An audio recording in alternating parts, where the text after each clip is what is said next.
पुण्याच्या एकता नगरमध्ये प्रशासनाने घातलेला मातीचा बांध तुटला आणि त्यामुळे एकता नगर सोसायटीत कमरे इतकं पाणी शिरलंय।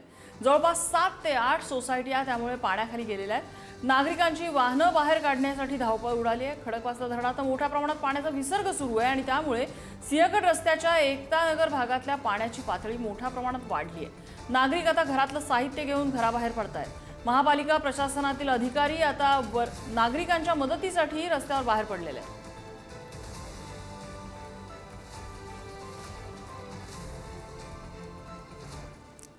आणि या बाबतीत बोलण्यासाठी आपल्यासोबत आमचे प्रतिनिधी ज्ञानेश्वर तिकडनं फील्ड रिपोर्टिंग करतायत। ज्ञानेश्वर, काय नेमकी स्थिती आहे आणि याचा अंदाज लागला नव्हता का? आणि या ग्राउंड फ्लोअरच्या लोकांनी करायचं तरी काय? मग प्रसन्न स्वतः ज्ञानेश्वर मला वाटतं कंबरभर पाण्यात उभा आहे। अगदी ज्ञानेश्वर कंबरभर पाण्यात उभा आहे। ही सगळी परिस्थिती दरवर्षी अशी उद्भवते जेव्हा विसर्ग खडकवासला धरणातून 40,000 क्युसेक पेक्षा जास्त पाण्याचा विसर्ग होतो। ही समोर द्वारका सोसायटी आपण पाहतोय। या सोसायटीच्या पार्किंगमध्ये पाणी शिरलेलं आहे। वर अडकलेल्या लोकांना जर खाली यायचं असेल तर ज्या जिन्यातून पार्किंगमधून बाहेर यावं लागेल तिथे जवळपास डोक्यापेक्षाही जास्त उंची इतकं पाणी आहे। त्यामुळे वर अडकलेली जी लोक आहेत त्यांना बाहेर पडता येत नाही किंवा जी बाहेर अडकलेली उजव्या बाजूला ही गर्दी आपण माझ्या पाहतोय, ज्यांना दुसऱ्या तिसऱ्या चौथ्या मजल्यावर राहायचंय, जाऊन थांबायचंय, त्यांनाही वर जाता येत नाही, अशी इथली सगळी परिस्थिती। हा समोरचा रस्ता आहे नेहमी वर्दळीचा, पण इथे अगदी नदी वाटावी, मोठा ओढा वाटावा अशी परिस्थिती।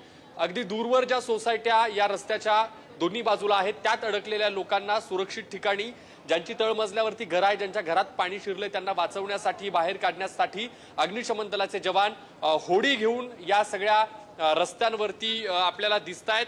जिथे रोज 2 व्हीलर 4 व्हीलर चालताना आपण पाहतो तिथे इतकं पाणी आलंय की लोकांना स्थलांतरित करण्यासाठी होडीचा वापर करावा लागतोय।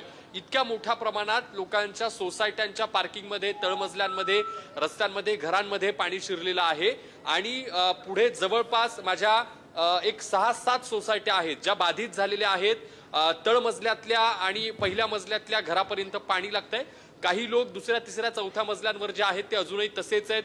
सुरक्षेच्या कारणासाठी वीज पुरवठा खंडित करण्यात आलेला आहे। अंधारात ही सगळी लोक या वेगवेगळ्या सोसायट्यांमध्ये आता रात्रीचा मुक्काम करतील, पाणी ओसरण्याची ते वाट पाहतील। यापूर्वी अनेक लोकांना या ठिकाणाहून स्थलांतरित केलं गेलेलं आहे। 8 ते 10 सोसायट्या या सगळ्या भागातल्या ज्या या पुराच्या पाण्यामुळे बाधित झालेल्या आहेत। एकता नगरी परिसरातले काही लोक आहेत। मला सांगा काका, अलीकडे या जरा। आणि सातत्यानं आश्वासनं दिली जातात, काय होतं पुढे? काय नाही, आश्वासनाचं काहीच नाही। आश्वासनं देतात, जातात, तोंडाला पानं पुसतात, हे नेहमीच झालेलं आहे। काय मागणी होती तुमची? मूळ जी सतत परिस्थिती अशी उद्भवते त्याला कायमस्वरूपी उपाय म्हणून तुमच्या सगळ्या नागरिकांची, स्थानिकांची काय मागणी? एक तर इकडं भिंत बांधणार होते, ती भिंत बांधली नाहीये। दुसरी गोष्ट, स्थलांतर करणार होते। जे एकनाथ शिंदेंनी जे आश्वासन दिलं होतं ते तर पूर्ण झालंच नाहीये। पण त्यांच्याच सरकारमधले आता मुख्यमंत्री देवेंद्र फडणवीस आहे, त्यांनी तरी याची दखल घेतली पाहिजे, आता तरी घेतली पाहिजे। मातीचा बंधारा एक मागे इथे बांधला होता, त्याचं काय झालं नेमकं? तो वाहून गेला, वाहून गेला, वाहून गेला। साधारण आज तो वाहून गेला आणि मग पाणी आज साधारण मला वाटतं 1:30 ते 2ला पाणी सोडलेलं आहे आणि त्यानंतर एक 3:30-4ला तो बंधारा पूर्ण वाहून गेला। त्यामुळे हा पाण्याचा फ्लो अगदी आतमध्ये वाढत गेला। बरं, कसं तुम्ही नागरिकांचं स्थलांतर करताना आम्ही बघतो मागासपासून एक 20 दिवसांचं बाळ होतं, एक 80 वर्षाच्या आजोबा, त्यांना तर खांद्याहून न्यावं लागतं। नक्कीच नक्कीच, मग आता हे केलंच पाहिजे ना।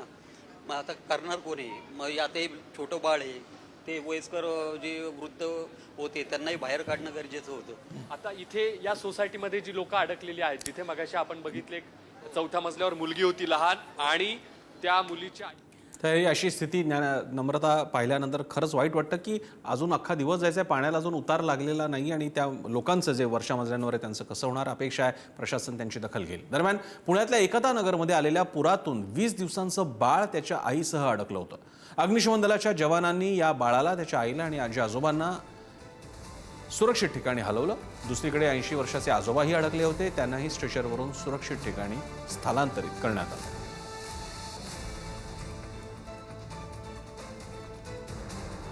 बाळ आहे आम्हाला आणि ते बाळाची आई किती कसे प्रयत्न केले याला वाचवण्यासाठी? ते त्यांच्या आजोबा आले, म्हणले की ते बाळ आहे आमचं 20 दिवसाचं बाळ आहे, आम्हाला ते बाहेर काढायचे। म्हणजे ठीक आहे येतो आम्ही. बरं, आपण बघतोय की अग्निशमन दलाचे जवान एक लहान बाळ, तुमचं बाळ आहे का? हो नातू आहे माझा, बरं. 20 दिवसाचा आहे, 20-22 किती त्रास झाला आज तुम्ही जेव्हा नाही एवढं काही नाही आता. बरं. पण तुम्ही आता सुरक्षित हो चाललोच.